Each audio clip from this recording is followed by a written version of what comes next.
প্রিয় দর্শক, Bangla first news চ্যানেলে আপনাকে স্বাগত।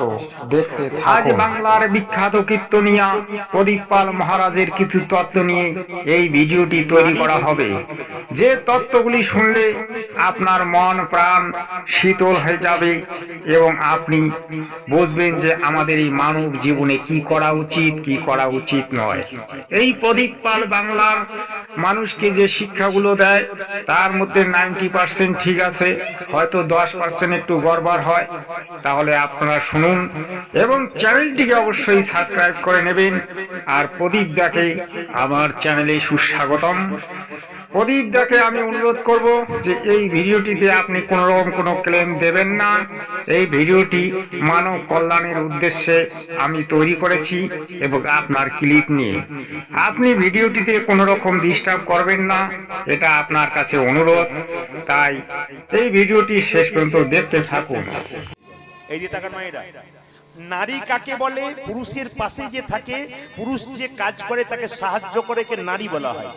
আনাই নারী কাকে বলে? পুরুষ যদি ধর্ম কাজ করে তার পেছনে লেগে যায়, ধর্ম করতে দেয় না, এরা আনারি নারী। মায়েরা, মাননীয় প্রদীপদা ঠিকই বলেছেন। আমাদের পশ্চিমবঙ্গে এমন কিছু নারী আছে যারা স্বামীর সহধর্মিণী হতে চায় না, তারা শাস্ত্রকে মানতে চায় না। কিন্তু যে নারী ধর্ম কাজে স্বামীর সঙ্গে সহযোগিতা করে না, সে নারী নয়, সে আনারী। কথাটি সত্য। সতী নারী হতে গেলে স্বামীর ধর্মকাজে অবশ্যই হাত বাড়াবেন, এটাই অনুরোধ রইল।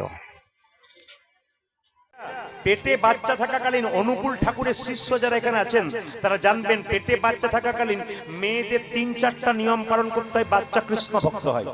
প্রথম নিয়মটা কি? যে মেয়ের পেটে বাচ্চা আছে সে স্নান করে পবিত্রভাবে ভগবানের কাছে একটা জিনিসই প্রার্থনা করবে, হে প্রভু, ছেলে হোক আর মেয়ে হোক যেন কৃষ্ণ ভক্ত সন্তানের মা হতে পারে। ও মায়ের, এই যে প্রদীপদাই কথাগুলি বললেন, কথাগুলি সত্য। একজন গর্ভবতী মা যদি কৃষ্ণ কৃষ্ণ বলে ডাকে, তার সন্তান নিশ্চয়ই কৃষ্ণ ভক্ত হবে। কারণ মায়ের যে শ্বাস প্রশ্বাস এবং তার যে ভগবত তত্ত্বকথা বা ভালো মন্দ পেটের মধ্যেই বাচ্চার উপর প্রভাব পড়ে, যেটা আমরা মহাভারতে প্রমাণ পেয়েছি। অভিমন্যু যখন জন্ম হয়েছিল, তখন অর্জুন যখন যুদ্ধের কথা বলেছিল, সেগুলো অভিমন্যু শুনেছিল। আর সেই অভিমন্যু কুরুক্ষেত্রের যুদ্ধে কিভাবে যুদ্ধে মারা গিয়েছিলেন সেটা আপনারা জানেন। এর একটা জ্বলন্ত প্রমাণ আমরা পাই। তাই কথাটি সম্পূর্ণ সত্য। আর পেটে বাচ্চা থাকলেন সাধুগুরু বৈষ্ণবের উচ্ছিষ্ট প্রসাদ খেলে কৃষ্ণ ভক্ত সন্তান হয়। আপনারা বলবেন, আমি দেখেছি অনেক জায়গাতে অনেক মেয়েরা এসে আমার সামনে কান্নাকাটি করে পেটে বাচ্চা থাকালীন। কি হয়েছে? আমার শাশুড়ি মা বলেছে এই সময় তুলসী গাছে জল দিবি না, এই সময় হরিনাম করবি না, এই সময়।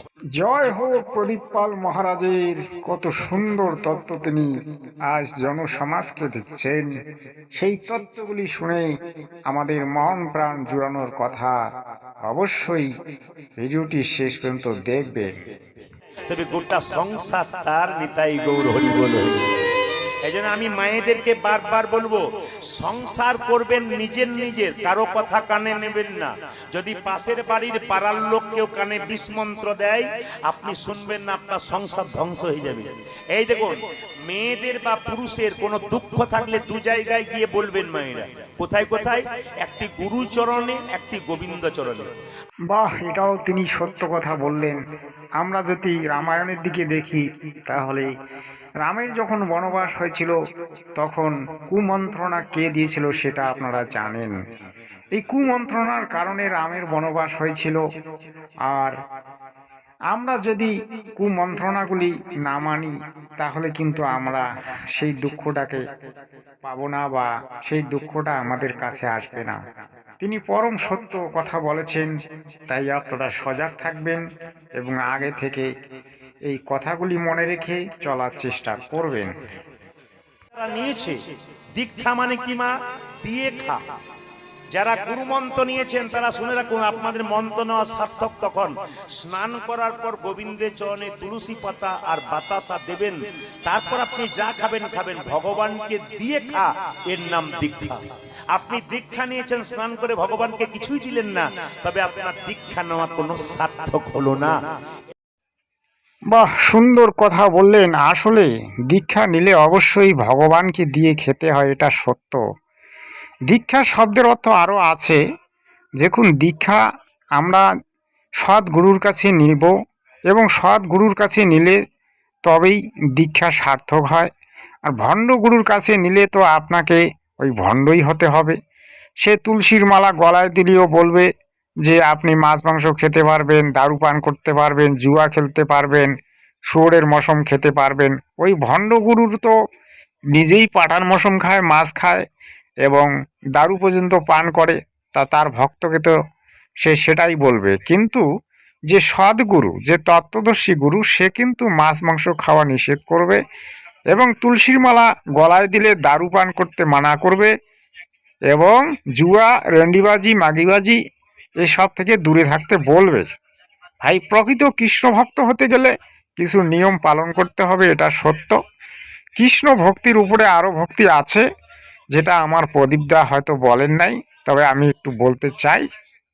কৃষ্ণ ভক্তির উপরে আছে ওম, ওমের উপরে আছে তৎসৎ, অর্থাৎ ওম তৎসৎ, এই তিন ভক্তি হচ্ছে মূল ভক্তি। এটা হচ্ছে ক্ষরব্রহ্ম, তারপরে হচ্ছে অক্ষর ব্রহ্ম, তারপরে হচ্ছে পরম অক্ষর ব্রহ্ম, তারপরে আবারও বলছি ঈশ্বর পরমেশ্বর। এই তিন প্রভু হচ্ছে মেন।